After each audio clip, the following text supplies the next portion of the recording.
Hi guys, Sandy Ingram here. Welcome. This man won Turkey's election for his third straight term.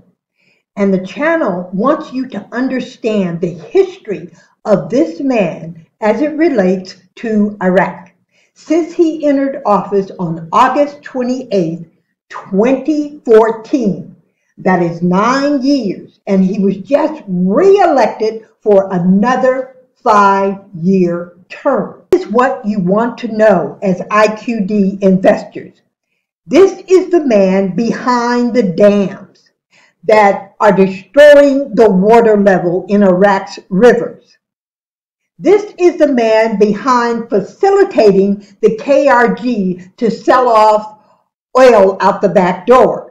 We believe Baghdad knew about the oil exports, but for years did not have the political power to stop it. This is the man who is facilitating the bombing of Iraq in the mountains in northern Iraq in an effort to rid the area of the PKK. This is the man who has facilitated the loss of over 1.5 billion US due to the Cayenne port being closed to exporting KRG oil.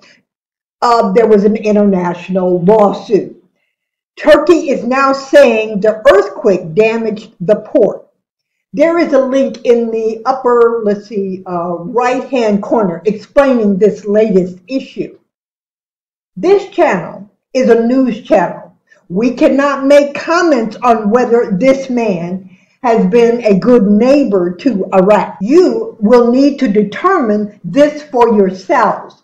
However, just know this man will be in office for 5 more years, despite the problems of hyperinflation in his own country, and the Turkish central bank propping up the lira, the currency, by selling off assets. But the question, when you put it to some of the orthodox economists, they say, how long can the central bank go on propping up the lira, which is the price that the economy is paying when the lira weakens? And we saw that actually after the election result was announced, the lira did weaken to the dollar, and the central bank trying to prop it up by selling its reserves. Well, we got the news just a few days ago that it's dipped into negative territory. How long can that go on for? So that's something that's going to require... For those of you who are concerned with what happens if you wake up in another month or two or another year,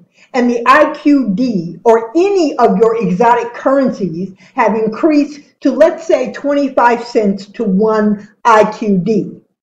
You want to read an article the channel wrote on what to expect and what could happen. The link is in the description.